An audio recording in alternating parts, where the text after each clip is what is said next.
Sebetulnya frasa bangga buatan Indonesia sudah sejak lama digaungkan. Namun bagaimana frasa ini tidak hanya sekedar berhenti kepada slogan, dan bagaimana kemudian kita semua dapat betul-betul mengaplikasikannya, karena bangga buatan Indonesia tidak hanya sekedar kemudian berbicara masalah pasar saja, tapi di sini juga berbicara masalah kedaulatan negara.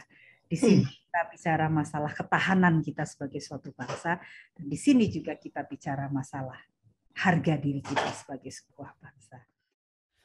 Kemudian dalam perkembangannya tentunya ada tata kelola kebijakan pangan nasional. Ini seperti yang sudah kita ketahui bahwa kebijakan ini meliputi pengelolaan cadangan pangan pemerintah untuk menjaga ketahanan pangan, kemudian pengadaan dan penyiapan pasokan pangan untuk stabilisasi pasokan dan harga.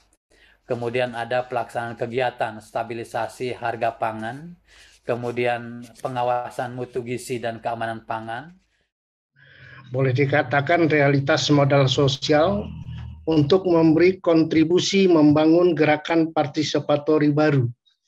Ya, kita setiap gerakan nasional, ada yang gerakan nasional kesehatan misalnya, ini bangga dengan buatan Indonesia, maka konstruksinya harus dibangun gerakan baru. Nah, bagaimana menggerakkan dan menguatkan para aktor pembangunan berlandaskan ada yang penting adalah pertama bagi saya agenda politik. Ya. Agenda politik ini artinya menggunakan kekuasaan, menata kelola, ya, mencakupi semua elemen produktif jaringan kekuasaan untuk mengakses sumber-sumber kemasyarakatan. Tidak juga kita bisa baikkan bagaimana produsen harus meningkatkan kualitas hasil produk dalam negeri. Nah, ini penting karena tanpa adanya kualitas kita menjadi tidak tepat memaksa masyarakat menggunakan produk dalam negeri. Sehingga 4 poin penting itu menjadi satu kesatuan yang harus kita laksanakan secara bersama, secara kolaboratif.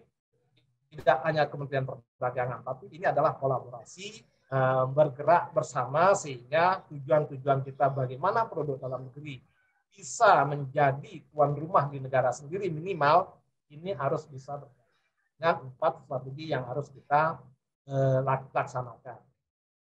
Bajakan-bajakan ini meraih keuntungan tersendiri seperti sudah diketahui tanpa perlu melakukan investasi konten sedikit pun.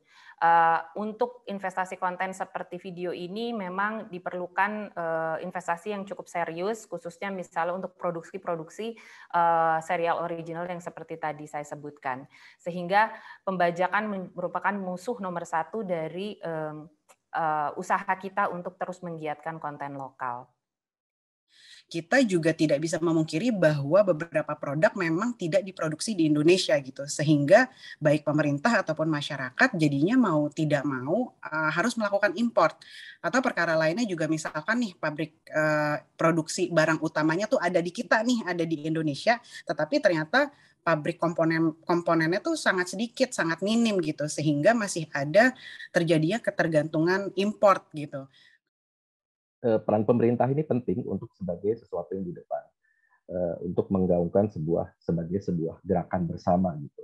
Tapi yang lebih penting lagi adalah masyarakat di bawahnya harus menyambut juga, gitu. Menyambutnya dalam artian karena mereka adalah konsumennya gitu, dan mereka yang akan bersedia untuk mengabsorb dari barang-barang yang diproduksi oleh anak-anak bangsa gitu seperti. Artinya kita mampu memproduksi, kita punya juga bahannya, ya, tapi kenapa kita punya masalah tentang bangga terhadap produk dalam negeri? Tidakkah masalahnya bukan pada apanya, tetapi pada siapanya? Jadi jangan-jangan soal besar kita itu dibalik kebanggaan produksi dalam negeri adalah masalah patriotisme.